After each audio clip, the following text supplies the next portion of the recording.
Boa noite. Deixa eu ajustar o som aqui.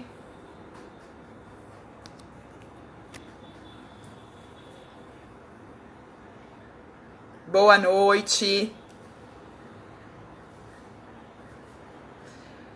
Sejam bem-vindos a mais uma live do Startup Weekend Academy 2020. Eu vou só aguardar um pouquinho enquanto as pessoas entram.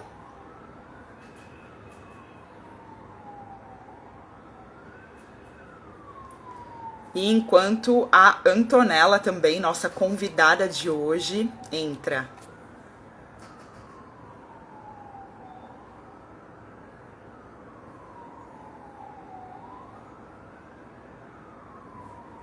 Boa noite, Danilo. Silmara, boa noite.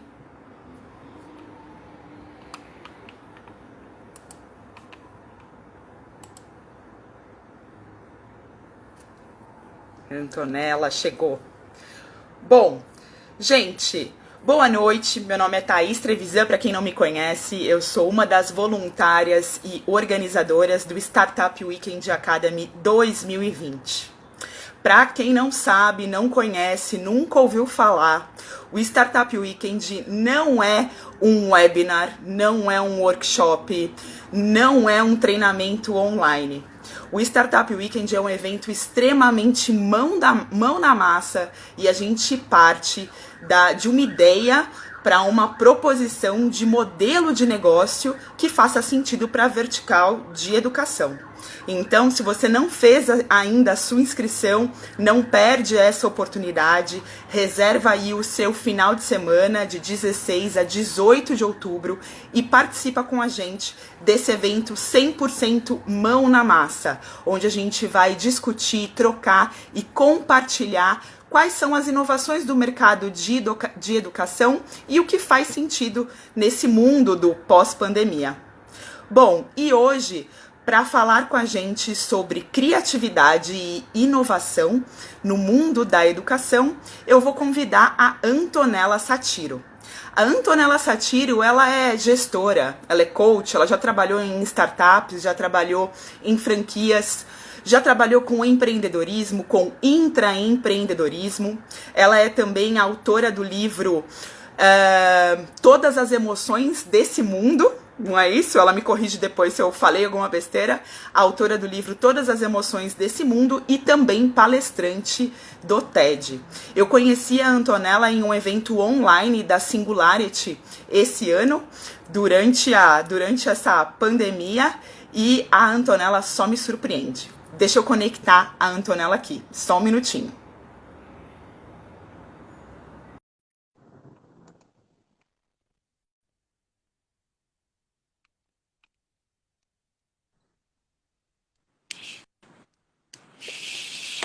Oi, Oi, Antonella.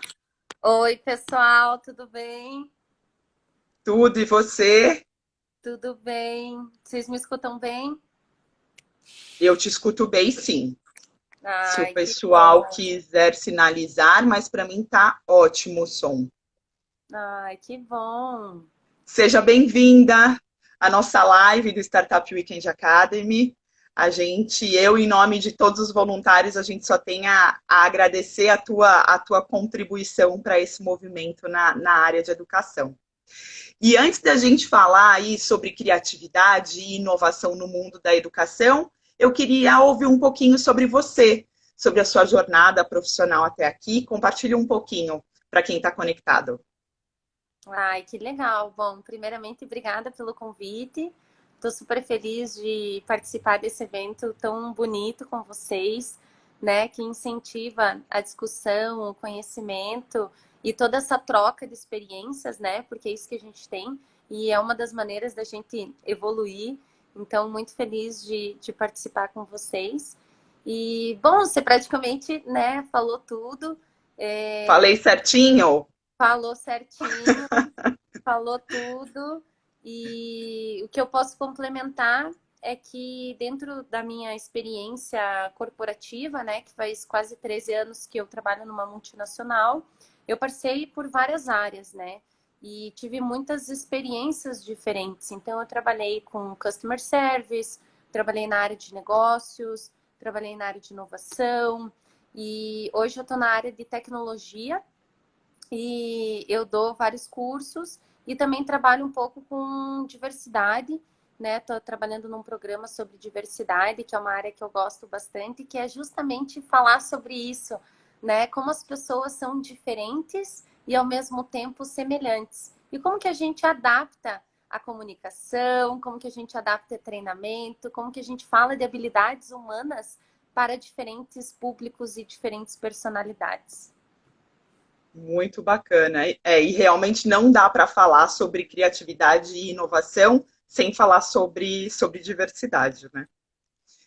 E, Antonella, Exato. saiu uma pesquisa recente da Ernst Young que fala que a inovação e a criatividade já estão entre as 6 habilidades mais procuradas, mais desejadas pelas empresas, o que já demonstra que é uma questão atual, né? Então, os profissionais que estão no mercado hoje já são, vamos dizer assim, cobrados por essa habilidade ou por aprimorar essas habilidades.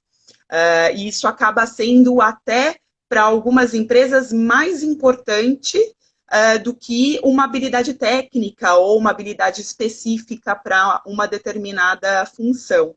Como que você vê esse assunto? Nossa, eu vejo esse assunto é uma grande tendência do mercado, né? Porque já tem uma frase muito conhecida que fala isso, que é: as pessoas entram nas empresas pelas suas habilidades técnicas, mas geralmente elas saem das empresas pelas suas habilidades comportamentais, interpessoais, né, as habilidades humanas.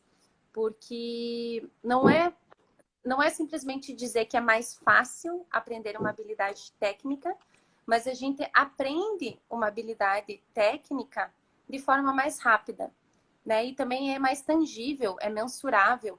Por exemplo, quando a gente fala de uma habilidade técnica, a gente pode até classificar em níveis, né? Básico, intermediário, avançado, Perfeito. experto, né? Mas e quando a gente fala de uma pessoa que tem inteligência emocional, como que a gente classifica esses níveis Não dá para numa classificar, né? pessoa? Não classifica, né?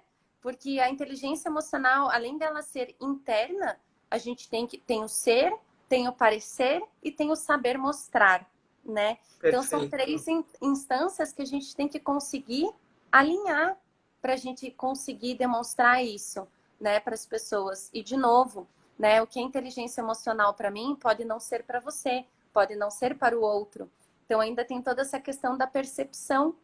Então, essas habilidades que a gente fala que são as habilidades humanas, de fato são mais complexas e são mais desafiadoras para aprender.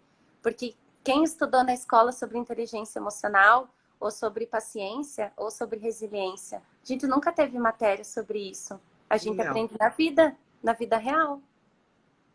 É verdade, é verdade. E você falando sobre isso, a gente teve outro dia um bate-papo muito bacana em que a gente trouxe até os pais para essa discussão, exatamente tocando esse ponto, o quanto eles, quando procuram uma escola, eles acabam ficando muito focados nas questões que são mais concretas e as coisas que vão realmente preparar os filhos para o mundo e para o mercado de trabalho acabam ficando para o segundo plano, que é exatamente essa questão da inteligência emocional, da resiliência. Então, em como está na hora da gente começar a equilibrar essas questões e entender que não necessariamente as coisas concretas são aquelas que vão ajudar, principalmente as crianças, né, a enfrentarem o mundo que a gente tem pela frente. E É, e tem empresas, desculpa te interromper, imagina, e tem empresas também que hoje em dia estão contratando as pessoas pelas habilidades comportamentais, e daí elas dão o treinamento técnico necessário, né, para capacitar essa pessoa, justamente porque muita gente está vindo para o mercado de trabalho, está entrando nas empresas, saindo direto da faculdade, entrando nas empresas, e muitas vezes não está preparado, né, com essas habilidades que a gente chama de soft skills, que de soft não tem nada, né? Que não tem Deveria ser ao nada. contrário, né? É verdade, é verdade. E até para as pessoas que estão aqui, o foco da nossa live hoje, ó, tem um comentário aqui, Maria Angélica, amando a live, defendo exatamente as novas competências, habilidades e atitudes que devem ser implementadas no curso do direito. Que interessante, Maria Angélica. É Muito isso aí. legal. Não só E no se curso de Direito, Maria Angélica, vamos implementar em todas. Se for possível, Todas, implementar ali desde o ensino fundamental, né? sim. E E não. pode falar que a minha internet deu uma travadinha É, aqui deu uma agora. travada aqui, deu uma travada aqui. E não sei se vocês viram, semana passada saiu uma matéria na UOL falando sobre tendências de mercado e novas profissões pós-pandemia. E eu achei super Ah, interessante que a primeira profissão, sabe qual que é? É diretor de felicidade para trabalhar no RH ah, das empresas. bacana, você tem razão. Eu vi sim, não sei se eu vi a mesma matéria, mas eu vi sim um estudo que eles fizeram falando desse novo perfil do profissional de RH, que tem como objetivo manter os funcionários mais felizes no ambiente de trabalho, com propósito, com, enfim, nos lugares certos, né, as habilidades certas nos lugares certos. É verdade. Super, super interessante. Super interessante. Nossa, E e isso traz para nós assim uma nova visão, né, de como o mercado está mudando, como o mundo está mudando, principalmente, né, o mundo pós-pandemia. As pessoas começaram a valorizar outras coisas, porque as empresas sentiram grande necessidade de ter líderes que têm capacidade de gerenciar na crise, que têm capacidade de liderar as pessoas na crise. perfeito. É isso mesmo. É isso mesmo. E aí exige muito mais inteligência emocional do que o restante, né? E, Antonella, ouvindo você falar, eu lembrei de uma conversa que eu tive com uma professora de escola, em que a gente estava analisando a diferença de comportamento dos alunos do nono ano e dos alunos do primeiro ano do ensino médio. Porque enquanto os alunos do nono ano eram super participativos, criativos, super envolvidos, os alunos do primeiro ano já tinham uma postura muito mais fria, muito menos envolvente, muito menos entregue, né? E aí nós começamos a conversar e a gente começou a falar exatamente sobre essa transição que acontece hoje. Então, quando o aluno sai do nono ano e vai para o primeiro ano do ensino médio, que também já acontecia antes, né? Não é algo dos dias de hoje, mas o quanto a gente reforça para esse pré-adolescente que está na hora dele ser mais responsável, dele brincar menos e levar as coisas mais a sério. E o que a gente percebeu é que esse levar as coisas mais a sério e deixar de brincar na sala de aula também tem afetado a criatividade, porque se eu não brinco, eu também não sou mais criativo, né? Uhum, E uhum. como que você vê esse cenário? Será que para a gente ser adulto, a gente realmente tem que parar de brincar? Como que você vê isso também nas empresas?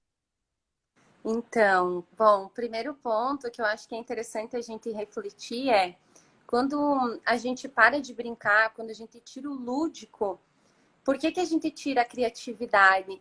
Porque a gente não deixa as pessoas ou as crianças serem quem elas são de verdade, né? Mostrarem a essência delas, serem engraçadas, serem espontâneas. E aí, quando a gente tira essa espontaneidade, qual que é a mensagem que a gente manda para o nosso cérebro? Ai, a aula é séria, a aula é chata. Então, o que que isso reproduz? Reproduz uma série de comportamentos. Ah, então eu não posso ser criativa, eu não posso ser divertido, e agora eu tenho que ser sério e eu tenho que prestar atenção, né? Que é essa transição que hoje em dia a gente faz da escola para o mundo real. Que quando a gente entra numa empresa, a gente não necessariamente pode se mostrar 100% como a gente é. Por quê? Porque se a gente é divertido, se a gente é criativo, dependendo da empresa, isso pode ser mal interpretado, né? Então, a gente reproduz isso desde a educação até quando a gente entra no mercado de trabalho. Então, isso acaba afetando o comportamento e acaba tirando a criatividade das pessoas. Perfeito, perfeito. Então você vê isso muito no mercado de trabalho. Então as pessoas vão para as empresas e sentem aquela sensação de que, ah, não, aqui eu não posso ser tão espontâneo, porque tem algumas regras e aí isso acaba limitando também a criatividade.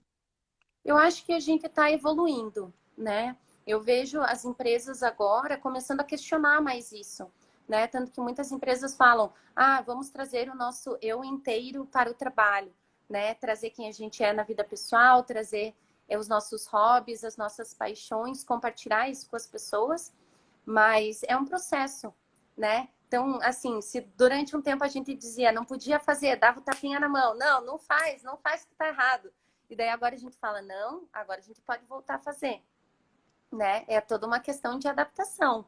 Vai um período ainda para as empresas se adaptarem e para as pessoas também se mostrarem. Porque o medo do julgamento, às vezes, é muito grande, né? É verdade.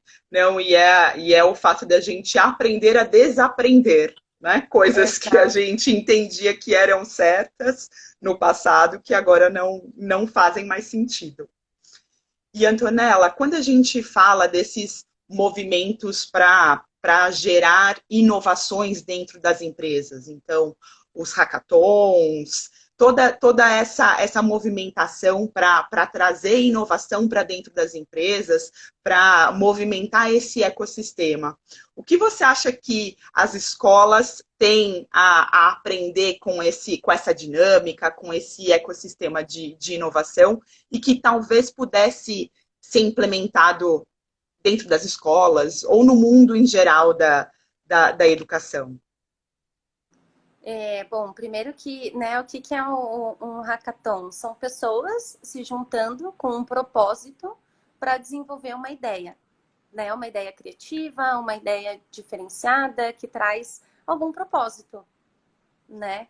Então, isso é colaboração, isso é trabalhar em time, é você escutar a ideia do outro, você agregar valor, né? Você trazer a tua ideia, trazer a tua visão de mundo para vocês criarem juntos algo diferente. É quando A mais B junta e forma C, né? Você traz o melhor de todos os mundos. Isso é a colaboração.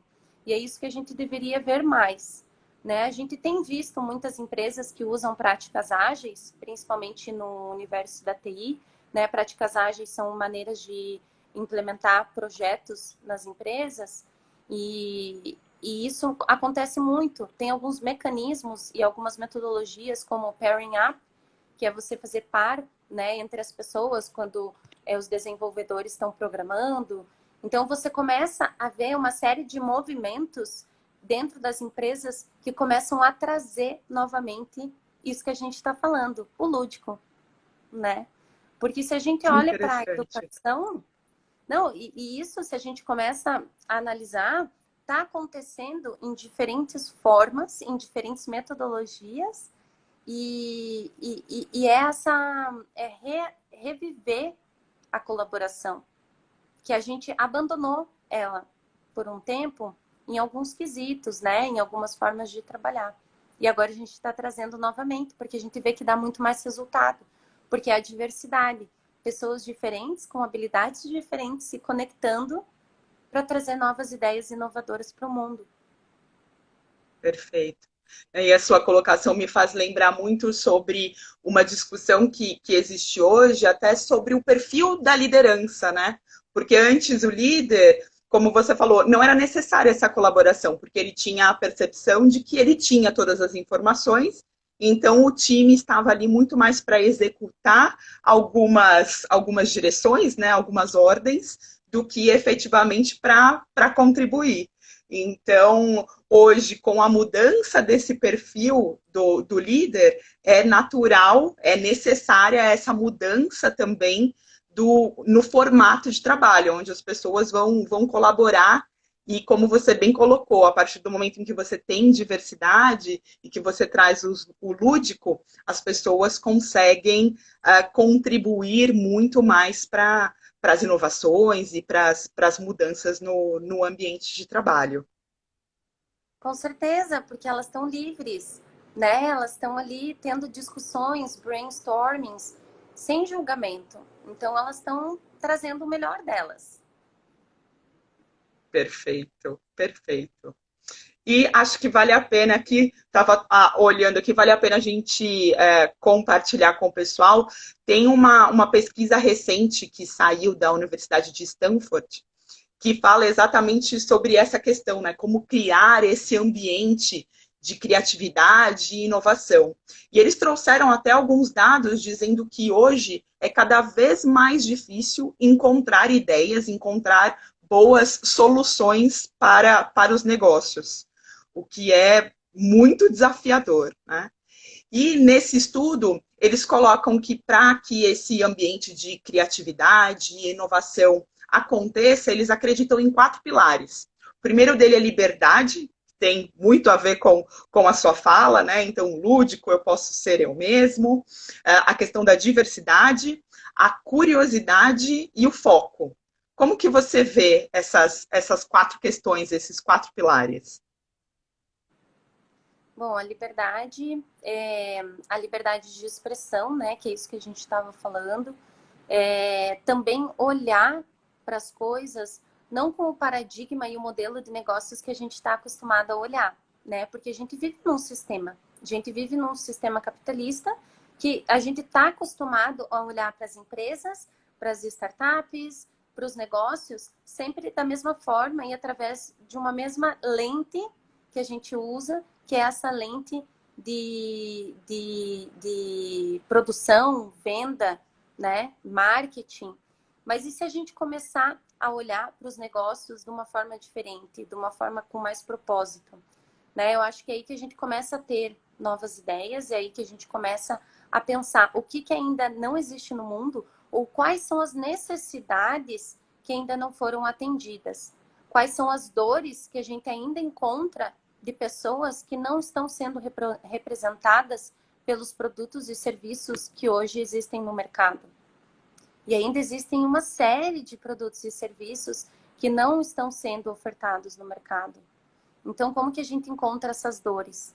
Né? Então, aí a gente começa a entender o que o mercado precisa. Existe espaço para todo mundo, existe espaço para várias empresas, né? Então, acho que essa questão, assim, da liberdade, ela anda muito a essa questão também da criatividade e de você estar atento, né? Atento e escutar as pessoas, ter empatia pelas pessoas para entender, né? O que o mercado está precisando nesse momento. Perfeito. E ouvindo você falando sobre inovação, sobre colaboração, o próprio hackathon, que você explicou como é, quando as pessoas realmente se reúnem para gerar ideias, você me fez lembrar o evento online que nós nos conhecemos da Singularity, e é engraçado porque é interessante trazer esse ponto até para que as pessoas entendam um pouco mais sobre o que é o Startup Weekend Academy, porque foi um evento com uma proposta completamente diferente, no sentido de que houve uma primeira explicação sobre o contexto, e depois a gente se dividiu em equipes para troca de ideias, troca de direcionamentos, compartilhar o que a gente acha que funciona e o que não funciona. E então foi um formato muito bacana. E eu queria ouvir de você um pouquinho sobre o que você aprendeu naquele evento, o que você acha que faz sentido, que não faz sentido. Bom, Compartilhe um pouquinho com a gente. naquele evento a gente estava falando sobre educação, né? A gente falou sobre os modelos de educação como a gente está ensinando hoje em dia as crianças, os jovens, né? A gente falou bastante sobre isso. E a gente até chegou a comentar, e dos pontos mais polêmicos que eu lembro dessa discussão foi justamente a gente questionar como as crianças são educadas hoje em dia, né? É verdade. E é um ponto extremamente sensível, não? É um ponto extremamente sensível, porque uma das coisas que a gente refletiu foi o seguinte: quantos anos a gente tem a mesma metodologia e a mesma forma de ensinar nas escolas, né? Você tem o professor, que é aquele que sabe o conteúdo, passando o conteúdo, né, para as crianças, para os adolescentes, para os adultos. E quantos séculos a gente reproduz esse mesmo modelo nas escolas, né? E o ponto aqui não É é que está verdade. errado, né? O ponto aqui não é que está errado. O ponto é, será que não existem outras formas de fazer, né? E hoje em dia a gente vê escolas diferentes trazendo metodologias diferentes. Esses dias eu estava lendo sobre uma escola na Costa Rica que não existe diferenças de grau, né? Você não tem primeira série, segunda série. Todas as crianças estudam na mesma sala e elas têm as mesmas matérias. Então, elas têm. Uau! Eu achei muito sensacional. É uma comunidade alternativa na Costa Rica. E eu achei super interessante porque as crianças mesmo, elas passam daí depois por avaliações, elas dão um feedback de como está sendo esse ensino. E você vê a evolução que elas têm por elas terem esse contato com crianças de outras idades. Muito interessante. Muito Muito. interessante. E Não, daí tem pode falar. Não, e daí tem várias atividades lúdicas, tem muita atividade com natureza, muita atividade para as crianças plantarem, né? Árvores, plantas, flores, porque aí você consegue fazer com que as crianças pensem de uma forma diferente, se comuniquem com crianças de outras idades e tenham essa diversidade de opiniões. É verdade, é verdade. Você toca na questão da diversidade também. Muito, muito interessante, Antonella. E engraçado que ouvindo você falar sobre o professor, né, que é aquele que tem o conteúdo e está ali para compartilhar o que ele conhece, a gente volta ao modelo também que a gente conhece e conhecia, vamos dizer assim, que era muito forte nas empresas, né? Então, o quanto a gente também replica o que acontece na escola no ambiente de trabalho. Parece que passa a fazer parte ali do nosso DNA, então a gente aprende a funcionar daquela forma e vai para o mercado de trabalho replicando o mesmo formato. Exatamente, falou tudo, perfeito. É isso que acontece. E aí a gente coloca a responsabilidade no líder, que o líder, né, sabe tudo, que o líder tem que deter o conhecimento de tudo.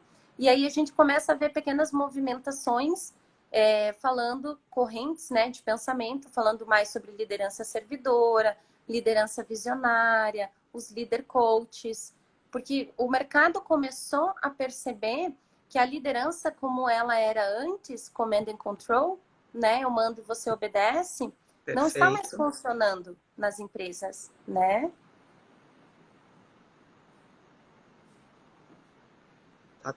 Foi, voltou.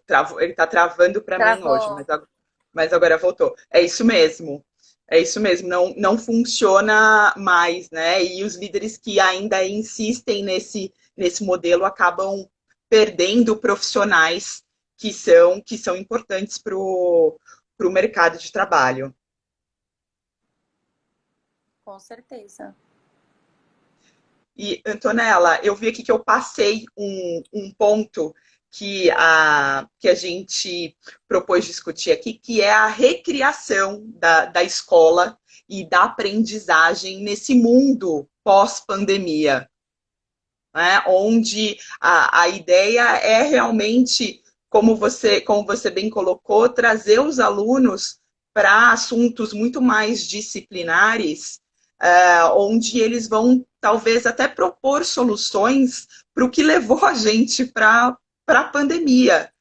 E eu queria ouvir de você, como é que você vê essa recriação dos processos de aprendizagem? E também acho que a gente pode fazer uma comparação com o que acontece também no ambiente corporativo, a respeito de como a gente pode recriar essa aprendizagem. Com certeza, com certeza. Eu acho que uma das tendências que a gente vai começar a ver mais é o empoderamento, né, das crianças, das pessoas no processo de aprendizagem, né? Não o professor trazendo os assuntos, mas as crianças, os adolescentes, os adultos estudando e replicando esse conhecimento, né? Porque o ser humano é comprovado cientificamente, ele aprende muito mais fazendo. 70% da nossa experiência, ela se realiza quando a gente coloca em ação algo que a gente aprendeu. Então, as escolas que estão trabalhando mais com isso, com as experiências, com a experimentação, com falhar, errar, aprender com os erros, vão ser as escolas que vão trazer esse conhecimento e esse ensino do futuro. Porque não só isso, né, mas a gente tem que pensar também em trazer o lúdico, trazer atividades que utilizem ambas as partes do cérebro, né? Muitas vezes o que acontece com o ensino hoje é que a gente só está usando uma pequena parte do nosso potencial criativo e uma parte do nosso cérebro. Por exemplo, eu estudei numa escola que tinha a metodologia Montessori e eu aprendi muito com isso. Eu aprendi muito porque a gente tinha exercícios que a gente chamava de Raman, onde a gente fazia desenhos de ponta-cabeça, onde a gente trabalhava muito com tecido, argila. Então, isso propicia que a criança desenvolva a criatividade e que ela leve essa criatividade para o dia a dia. Porém, contudo, todavia, eu acho que é importante falar também que o que acontece nesse caso, que foi o que aconteceu comigo, né? A gente não tinha prova nesse colégio. E eu achava maravilhoso, eu nunca gostei de prova, até hoje odeio quando tem que fazer prova. Só que o que aconteceu quando eu fui aprender matemática ou exatas? Eu tinha muita dificuldade. Eu tinha mais dificuldade para aprender matérias que eram exatas. O que comprova Entendi. uma teoria que é a seguinte: a gente também ainda considera na educação que todas as pessoas aprendem da mesma forma. Porque a gente coloca todo Perfeito. mundo na sala de Sim, aula, dando o mesmo tipo de material, dando o mesmo tipo de explicação. Mas, às vezes, a gente precisa dar diferentes tipos de explicações para as pessoas entenderem. Então, acho que isso também é algo que a gente vai começar a considerar mais aqui para frente. não, perfeita. Perfeita a sua colocação. E como que é o nome da metodologia? Eu não conheço. Montessori. Montessori, Montessori. com 2 S's. Interessante. Depois vou pesquisar sobre o assunto. Não É conheço. maravilhosa, maravilhosa. Mas, mas e aí? Não tinha prova? E como que os alunos eram avaliados? Então, a gente tinha as fichas, e nas É. fichas você tinha os exercícios, e você fazia esses exercícios com consulta. Só que aí eram perguntas, obviamente, muito mais complexas e desafiadoras. E assim, Tá. se você não soubesse onde estava no livro, você demorava muito mais para encontrar. Então, de qualquer forma, você precisava, né, estudar antes da prova para você saber sobre o assunto, para você poder escrever a resposta. Senão você não tinha tempo para fazer isso. Entendi. Muito interessante. A Josi até colocou aqui para mim, ó, Montessori. Isso. Muito bom, vou pesquisar sobre o assunto. E você também falou dois elementos para mim que para mim são chave na sua fala. Você falou muito sobre a questão do medo que a gente tem de falhar, né? E também dessa questão da prova e das avaliações. Você acha que que tem a ver uma coisa com a outra? Por que que a nossa geração e as gerações mais, né, os mais velhos, a gente tem tanto medo de falhar? Por que que pra gente é tão difícil? E é engraçado que aí o tempo vai passando, vai ficando mais tranquilo, né? A gente consegue, de uma forma mais fácil, assumir os nossos erros. Mas no começo, gente, como é difícil a gente assumir que falhou. E o que isso tem a ver com a nossa educação, né? Com o formato que a gente aprendeu no passado. Nossa, nossa, Thaís, tem muito a ver, porque assim, o que que a gente propaga, né, na escola, e a Carol Dweck, que é uma psicóloga que estuda bastante esse assunto, né, que ela escreveu o livro do Mindset, Psicologia do Sucesso, ela fez vários estudos e ela explica isso através das pesquisas que dizem o seguinte: na escola, como que a gente está acostumado a ser ensinado? Geralmente, as pessoas ou os nossos pais falam para nós: ah, você é inteligente, você é muito inteligente. E o que que isso faz no cérebro da criança? A criança acha que ela sempre tem que ser inteligente, ela acha que ela sempre tem que saber tudo. E aí, quando ela falha, ela fica, né, na autopunição, achando que ela Sim. fez errado e que ela é uma fracassada. Qual que é o certo e como que a gente deveria educar as nossas crianças, seja na escola ou seja em casa? Nós deveríamos dizer parabéns pelo esforço. Porque quando a gente elogia o esforço de alguém, a gente está dizendo que nem tudo na vida a gente precisa saber. Ou nem tudo na vida a gente vai se dar bem, porque a gente não é perfeito. Nós somos seres humanos e a gente vai falhar. Então, quando você fala sobre o esforço da pessoa, você está mandando mensagens para o cérebro da criança ou do adulto que aquela pessoa sempre vai precisar estudar, porque essa é a realidade. O sucesso não vem para ninguém do dia para a noite. A gente precisa estudar, a gente precisa se esforçar e a gente vai errar. O erro faz parte. O fracasso, ele não existe. Existe a denominação, o sentimento e a emoção que a gente atribui ao fracasso, que pode ser positivo ou pode ser negativo. E aí é o mindset. Eu vi que alguém perguntou aqui que tinha perdido o nome do Oi, a Dani livro. perguntou o nome do livro. O nome do livro é Mindset, a Eu Psicologia acho do Sucesso. que eu Esse tenho livro até mudou a minha vida. Eu li ele ano aqui, ó. passado. Tenho até aqui, ó. Isso aí, perfeito. Livro de cabeceira, gente. Esse é um É, dos melhores livros da vida. é mesmo. É mesmo.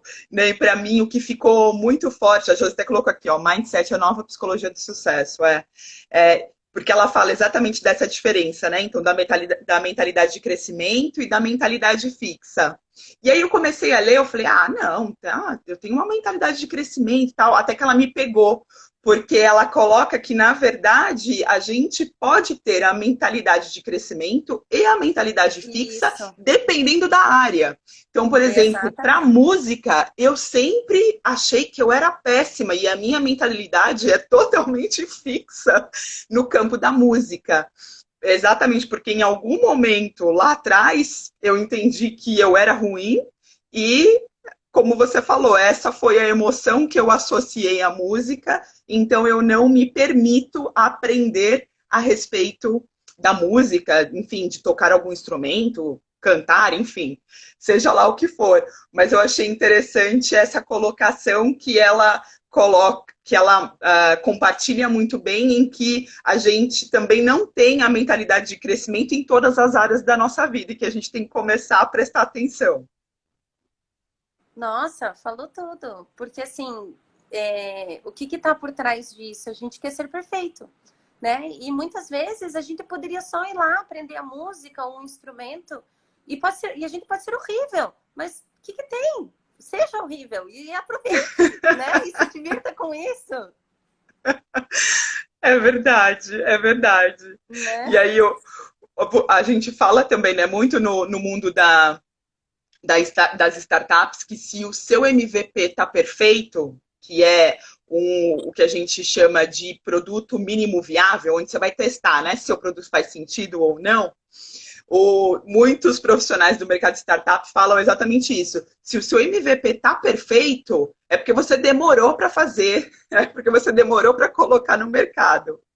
Mas talvez seja isso. Então a gente tem tanto medo da falha, tanto medo de não ser perfeito, então a gente acaba colocando no mercado um produto para teste que já está muito próximo do que seria o produto final, por conta desse medo de falhar.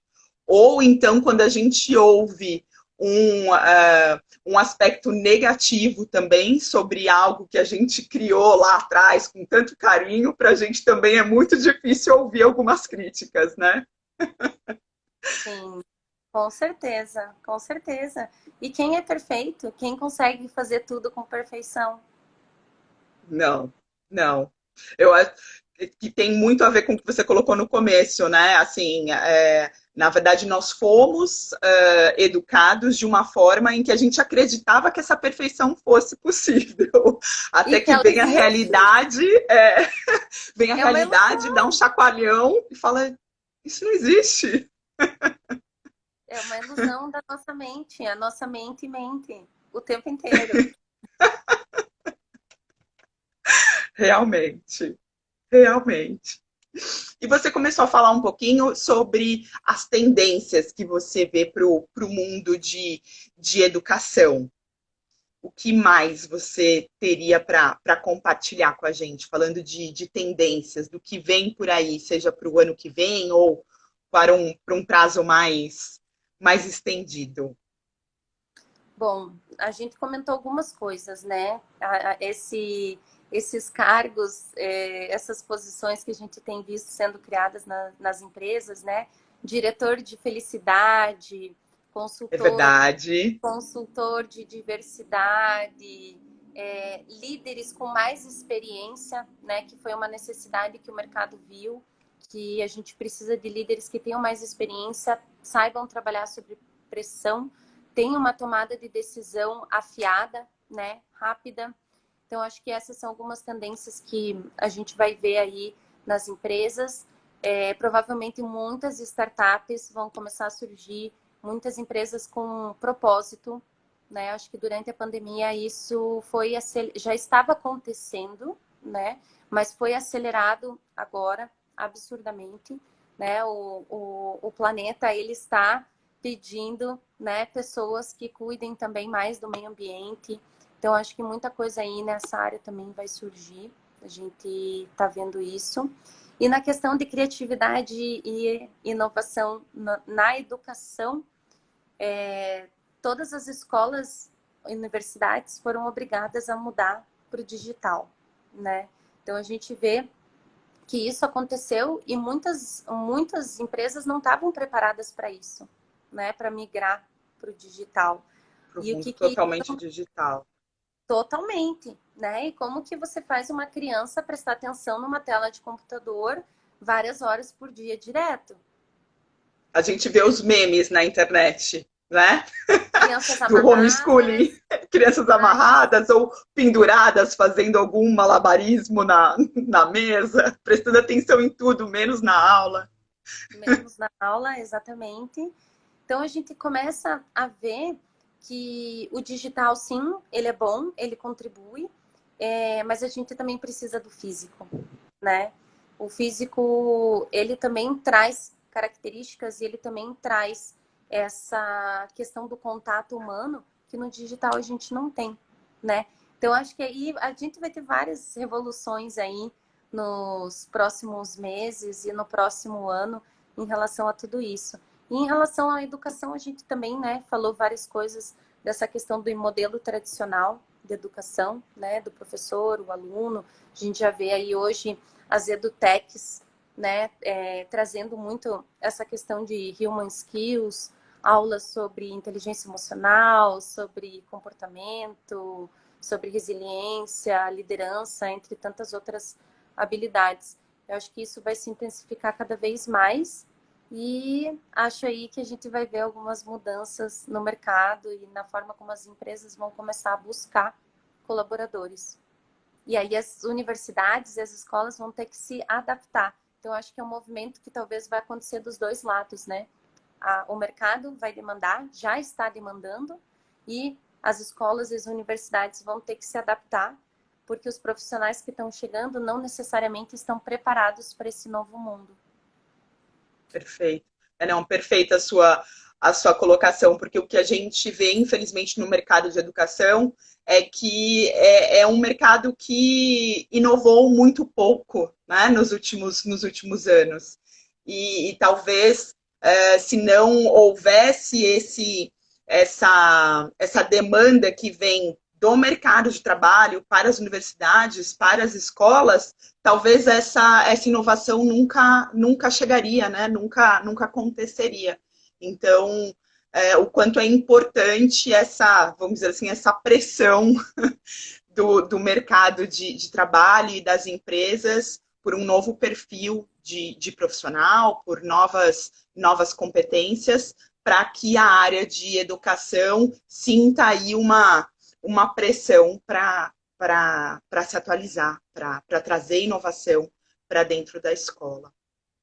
E também Exatamente. Acabei te cortando, vai lá. Não, pode falar. Eu só falei exatamente. Nossa, concordo com tudo isso que você estava dizendo. E também te ouvindo falar sobre a educação digital, é, acabou ficando para mim muito mais forte, fazendo uma conexão com outro ponto que você trouxe, a questão de que cada aluno tem um tempo diferente para entender, né, e assimilar determinados conteúdos. E talvez na experiência digital isso tenha ficado ainda mais forte, porque um momento que você estava acostumado, né, num formato que você estava acostumado, ali cara a cara com o professor, no formato digital fica mais difícil. Então, talvez fique ainda mais gritante essa diferença entre a evolução de cada aluno e a necessidade de, como você colocou muito bem, de explicar e interagir com um aluno, com cada aluno de forma diferente, de forma mais personalizada, né? Foi isso que você colocou. Sim, porque, nossa, perfeito isso que você falou. Porque as pessoas já têm medo na própria escola, no cara a cara, falar, professor, não entendi, pode repetir? Imagina no digital, É verdade. né? Bom, No que eles não abrem digital, nem a câmera. No aham, digital, eles não abrem nem a câmera, quanto mais. exatamente. E assim, pesquisas mostram, inclusive, que as mulheres, elas falam 2 ou 3 vezes menos do que os homens quando elas têm uma dúvida numa sala de aula. Você está brincando, eu não sabia disso. Sim, sim. Tá. Então, Ou, sim, ou ainda na sala de aula as pessoas já têm vergonha, medo, né, de se expressar, de dizer não entendi, pode explicar de novo. No digital, quantas vezes isso triplica? Então, o quanto que a gente perde também nesse tato humano, né? Porque uma coisa é você estar na sala de aula, o professor olha a tua linguagem corporal, se ele presta atenção nisso, né? Ele tem uma certa percepção, ele consegue captar se os alunos estão, né, entendendo, se estão fazendo uma carinha assim, de que sim, estou sim, seguindo o conteúdo, né? É, ou não, não ou estou não, entendendo nada. ou não. E aí é o que você falou. Daí você vai para o digital, as pessoas nem abrem a câmera. Como é que você vai saber se a pessoa está entendendo, está acompanhando, não está? Você perde da qualidade, da percepção do que está sendo absorvido durante a aula, né? Interessante essa questão que você colocou a respeito da diferença de homens e mulheres no ato de interromper a aula. Eu não sabia disso. Não sabia disso, não. Será que isso também tem a ver com a nossa educação como mulheres? Com certeza, com certeza. Tem muito a ver com a nossa educação como mulheres. Eu não lembro se foi no livro da Carol Dweck que ela até dá um exemplo que o professor não vou lembrar se foi no livro dela, mas ela deu eu li em algum lugar algum exemplo de que a forma, às vezes, como o professor responde para a mulher é diferente da forma como ele responde para um homem. E isso faz toda a diferença na mulher se calar ou não, né? Uau! Sim, isso também acontece muito nos ambientes e nos cursos de tecnologia, ciência da computação, onde você tem uma sala repleta de homens e poucas mulheres. Geralmente essas mulheres elas têm vergonha de falar e expressar a opinião delas. E isso assim a gente vê o tempo inteiro, né? Porque, por exemplo, na empresa eu trabalho muito com um estagiário e às vezes as mulheres têm medo e acabam se fechando, não colocando a sua opinião, porque está diante de um grupo que pode julgar mais ou que pode fazer comentários que a mulher possa se sentir de alguma forma diminuída. E daí, quando a mulher chega no ambiente de trabalho e ela chega numa área de TI, ela já não fala tanto quanto ela gostaria. E aí a gente tem que incentivar mais que as mulheres falem e deem as suas opiniões. Perfeito. Ela replica o modelo da sala de aula novamente. É, Exatamente. sem dúvida, a gente tem muito a aprender e a investigar a respeito do que a gente replica nos dias atuais, no mundo corporativo, que a gente aprendeu lá atrás na escola, sem dúvida alguma. Sim. A frase que você falou, Thaís, foi perfeita. A gente precisa desaprender para aprender. É, é um desafio e tanto. E te ouvindo também falar a respeito da mulher nesse mundo de tecnologia, eu não consegui terminar, mas tem um filme novo na Netflix que se chama Enola Holmes, se eu não me engano. Se você Maravilhoso! assistiu, Eu eu vi! assisti só um pedaço e não consegui terminar, mas eu vou terminar. Nossa, termine! Amei, amei! E ela demonstra muito isso, como o Sherlock e o Mycroft tratam ela no dia a dia. É isso! Se E traduz como a na mãe nossa dela sociedade. e como a mãe dela não a criou como uma mulher, né? A mãe dela a criou com todas as habilidades possíveis, independente se ela era uma mulher ou um homem. Então, a educação até dentro de casa fez com que ela não visse limites, né? Para o que ela queria, para o que ela buscava. Exatamente. Ela falou: a minha mãe não me educou para costurar, para cozinhar, a minha mãe me educou para o mundo, dando aulas de luta, dando aulas de química, né? Produzindo explosivos. Achei Sim. maravilhoso, sensacional. Fazendo coisas ao ar livre. Então, nossa, muito bom o filme, muito bom. Aí eu vou terminar. Eu vou terminar. E se alguém está conectado também não assistiu, a Antonella terminou, tá dizendo que vale a pena. A Josi também, ó, fez aqui um Ó, a comentário. Renata também, Renata A também Renata falou que também, gostou. amei, real. É isso mesmo, é isso mesmo. Gente, vocês têm alguma pergunta para Antonella? A gente está aqui, ó, 7 minutinhos para encerrar a live de hoje. Se alguém tiver uma pergunta para Antonella, essa é a hora. Para Antonella e para Thaís, né? Ou se vocês quiserem também contribuir para o tópico de hoje, fiquem à vontade para compartilhar alguma experiência.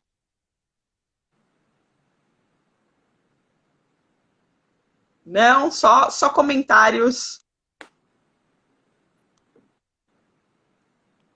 Estou rolando aqui para ver se tinha alguma coisa antes.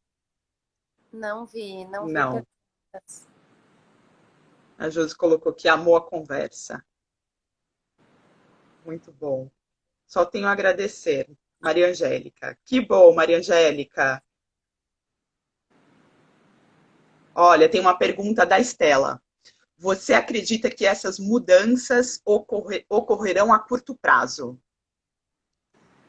Olhe, essa é uma pergunta desafiadora, né? Porque eu acho Pergunta que de US$ 1 milhão, a pergunta essa. de US$ 1 milhão, porque assim, se a gente olha historicamente, né, para o mundo, como o mundo se desenvolveu, como as coisas foram mudando pouco a pouco, a gente vê que tudo demora tempo, né? Porque é a cultura que a gente vive, é o sistema que a gente vive, e para mudar uma cultura leva muitos anos e às vezes algumas gerações, né? Tem pesquisas, por exemplo, que mostram a comparação de salários de mulheres e homens no mercado de trabalho e que os salários sempre, né, não são equiparáveis.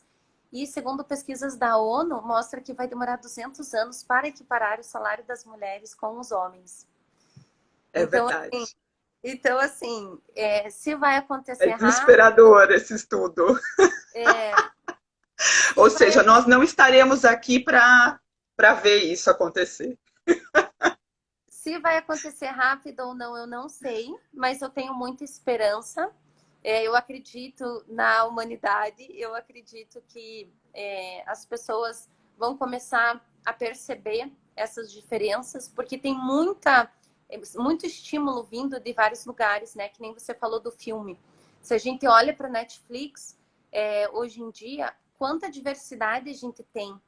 E programas, por exemplo, falando de mulheres, falando de minorias, falando da diversidade, né? Trazendo tópicos que antes a gente não via, não era cultura popular. E agora está começando a virar pergunta popular, né? Então, isso acaba sendo propagado. Então, eu acho que vai demorar um pouquinho, mas tenho fé na humanidade e eu acho que os acontecimentos mundiais também têm contribuído para essa aceleração. Estela comentou aqui, a pergunta foi Eu vi. provocativa. Ela também acredita na humanidade. Eu também acredito. E realmente a pandemia, é claro que não olhando para as perdas, né, para a doença em si, para as pessoas que sofreram com a pandemia. O lado bom é que ela acelerou, sim, muitas inovações, muitas mudanças que já eram necessárias. Então, eu espero que a gente não tenha que passar por um momento semelhante novamente para entender que essas mudanças, que essas evoluções são necessárias. Então, também continuo acreditando muito na humanidade e que a gente vai conseguir aprender tudo que há de bom de 2020 para a gente seguir aí para 2021. Eu não quero um 2020 de novo, não, tá ótimo.